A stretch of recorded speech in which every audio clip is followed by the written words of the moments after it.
अस्सलाम वालेकुम जन प्यारा दोस्तों, हे ॾिसो पिया असांजा बकरी वेचारा पंहिंजो पाण मेहनत कनि था। चवंदा आहिनि न, मानी खाइण बि ॾुखी आहे हिन दौर में। मानी खे बि गिरा भञंदा आहियूं, पोइ वरी भाॼी में ॿोड़ींदा आहियूं, पोइ वात में विझंदा आहियूं, पोइ वरी असांजा ॾंद उन्हनि खे पीसींदा आहिनि पीड़े पीड़े, पोइ वरी निड़ी आहे, पोइ उनखे गलो पंहिंजे हिसाब सां हेठि कंदो आहे। तो मक़सदु इहो आहे त बाबा पंहिंजी महिनत खां सवाइ कुझु बि कोन्हे।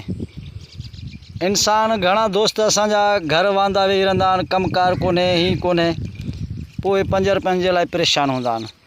त हीउ हिकिड़ो नंढिड़ो मिसाल मां तव्हांखे ॾियां पियो। हीउ ॾिसो पिया जानवर, हिननि खे न हथ बि कोन्हनि खाइण जे लाइ, पर हिननि खे पंहिंजे वात सां ही ॾिसो कीअं पंहिंजी महिनत करे पंहिंजो पेट पाण पारींदा। अहिड़ी धतल गर्मी में ॾिसो पिया केॾी गर्मी आहे, केॾी सूरज जी तपश आहे, पर हीउ जानवर बि पंहिंजी महिनत पाण करे पंहिंजो पेट गुज़र करे पियो। त चवण जो मक़सदु इहो आहे त हिन वीडियो मां इहो ई तव्हांखे मैसेज मां ॾियां थो त जेके मुंहिंजा प्यारा दोस्त आहिनि, जेके चवंदा आहिनि त यार कमु कोन्हे, कार कोन थो थिए, या ही नथो थिए, त इहे फज़ूल ॻाल्हियूं आहिनि। बाबा पंहिंजी महिनत पाण कंदव त बुख कोन मरंदव।